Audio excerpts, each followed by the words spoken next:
At வேகமா type அடிக்கிறியம்மா? என் பொண்ணுன்னா பொண்ணுதான். உங்களை பத்தி தான் நான் டைப் அடிச்சிட்டு இருக்கேன்ப்பா. என்ன பத்தியா? ஆமா. மை ஃபாதர் நேம் இஸ் கழுதை வாலு. கழுதை வாலா? என் பேர் குழந்தை வேலுமா? தப்பா அடிச்சிட்டேன்ப்பா. பரவாயில்ல பரவாயில்ல, குழந்தையும் காலாலதான் உதைக்குது, கழுதையும் காலாலதான் உதைக்குது. அப்புறம் என்ன அடிச்சிருக்கிற? My father is my dog. என்னம்மா அப்ப நான் கழுதைன்னு சொன்னது பத்தாதுன்னு நாயின்னு வேற சொல்ற? ஐயோ, கார்டன் அடிக்கிறதுக்கு பதிலா டாக்னு அடிச்சிட்டேன்ப்பா. சரிதான், டி இருக்க வேண்டிய இடத்துல ஜி அடிச்சுட்ட, ஜி இருக்க வேண்டிய இடத்துல டி அடிச்சுட்ட. இந்த பரமா வனஜா, எதை எதை எங்கெங்க அடிக்கணும்னு கரெக்டா அடிக்கணுமா, இல்லாட்டி குழம்பிடும். உட்காந்து கரெக்டா அடிச்சு பழகுமா. இன்னைக்கு போதும்பா, எனக்கு கை வலிக்குது. என்னன்னு அது கொஞ்ச நேரம் டைப் படிக்கிறதுக்குள்ள என்ன கார்பரேஷன் பைப் அடிச்ச மாதிரி கை வலிக்குது? அது இல்லப்பா, நான் கிரிக்கெட் மேட்சுக்கு போகணும், நேரமாச்சு. நீங்களும் வரீங்களா? நான் ஆபீஸ் போலன்னா முதலாளி முடிய தோண்டிடுவாருமா. எனக்கு கூட பாக்கணும்னு தான் ஆசையா இருக்குது.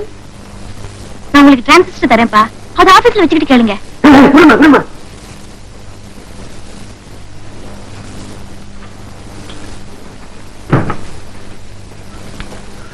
இந்தாப்பா. இது ஏதுடி? என் ஃப்ரெண்ட் வேணு கொடுத்தாருமா.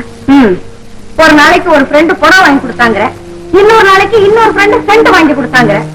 ஏண்டி, இதெல்லாம் எந்த நோக்கத்துல ஒரு வயசு பொண்ணுக்கு ஒருத்தன் வாங்கி தரான்னு உனக்கு புரியல? இங்க பாரு, 4 பேர் 4 விதமா பேசும்படி நடந்துக்காது. சும்மா எனக்கு தெரியாதா? சொல்ல சுந்தரி, நம்ம பொண்ணை வீட்டுக்குள்ளவே வச்சிருந்தா உலகம் தெரியாம போயிடும். 4 இடத்துல பழக விட்டாதான் 4ம் தெரியும். ஆமா, இப்படி பேசிக்கிட்டே இருங்க. நீங்க இப்படி செல்லம் கொடுக்கறதுனாலதான் இவ இப்படி கெட்டு போறான். காலமாட்ட கட்டி வளர்க்கணும், கன்னி பொண்ணை கட்டி வளர்க்கணும் பாங்க. இங்க பாருங்க, நம்ம தகுதிக்கு தகுந்த மாதிரி ஏதாவது ஒரு பையனை பார்த்து முதல்ல கல்யாணம் பண்றதுக்கு வழியை பாருங்க. நம்ம தகுதிக்கு தகுந்த மாதிரி எவனாவது ஒருத்தனை கட்டிக்கிட்டு வாழ்க்கை பூரா கஷ்டப்படுறதுக்கு நான் தயாரா இல்ல. என் வாழ்க்கையை சந்தோஷமா அனுபவிக்கணும்னு நான் நினைக்கிறேன். அதானே, என் மகன் உன்ன மாதிரி 10ஆம் பசல் இல்லடி, என்ன மாதிரி புத்திசாலி வசதியான மாப்பிள்ளையா பார்த்தா அவ தேர்ந்தெடுத்துக்குவான். எனக்கு தெரியாதா? புடவையத்தான் தானா தேர்ந்தெடுக்கலாம், புருஷனை தாய் தகப்பன் தான் தேர்ந்தெடுக்கணும். புருஷனா புடவையான்னு பட்டிமன்றம் நடத்துறதுக்கு இப்ப நேரம் சரியில்லை. நான் ஆபீஸுக்கு போகணும். உடையது இதாங்க கொடை. எனக்கு தெரியாதா? கவாஸ்கர் நம்ம இந்தியாவுடைய மானத்தை காப்பாத்திட்டு இருக்கிறாரு. இன்னும் என்னன்னு கேளுங்க.